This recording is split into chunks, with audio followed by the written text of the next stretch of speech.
YouTube? Welcome to another video. I'm kind of eager to do a little tinkering this morning. Air conditioner's out in my house and I don't want to stay inside.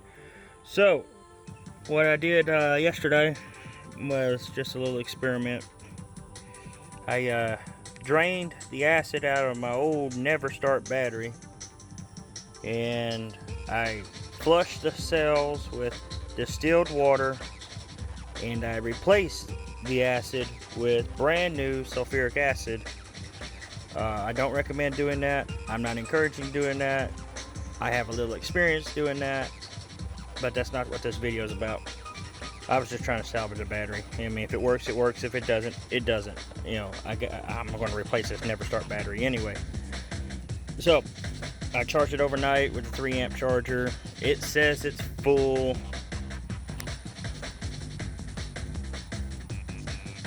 I guess we're gonna find out. Now, I'm kind of eager just to see if it'll turn over, because the owner told me that it may have a starter issue. I don't know, but the car's been sitting up. So what I've done is I've disconnected my fuel pump relay, which is this right here. It bolts up right there. This is a brand new relay.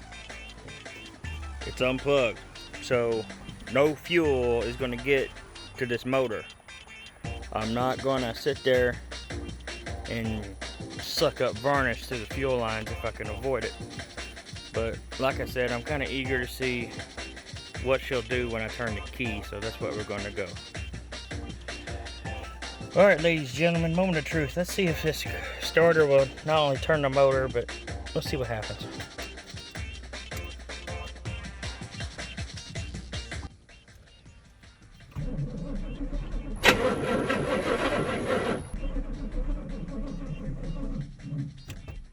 She turned over.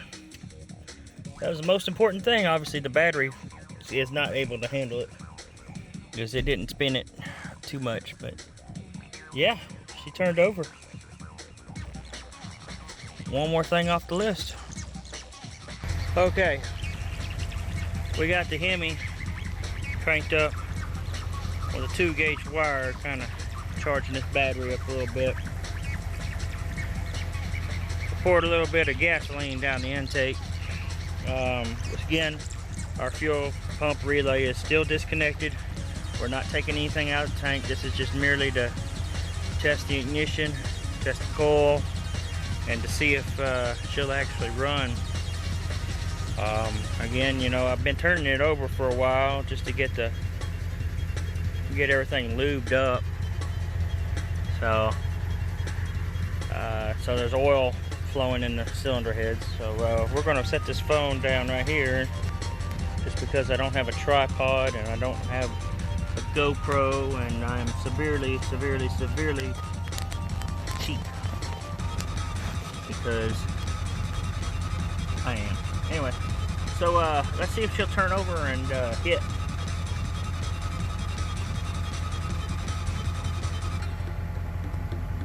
Here we go in 3, 2, 1.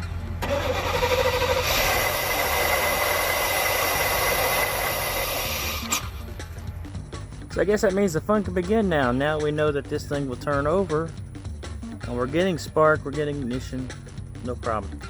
Next thing we do, which will be the next time you see me, maybe a week or two, I drive a truck over the road for a living.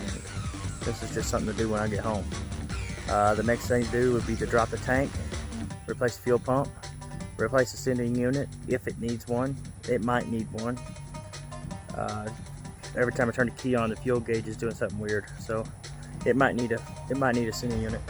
And flush the fuel lines, and if I can, probably going to have to rebuild the throttle body, just to make sure that the injectors clear out, and might as well rebuild it. It's been sitting up for 20 years.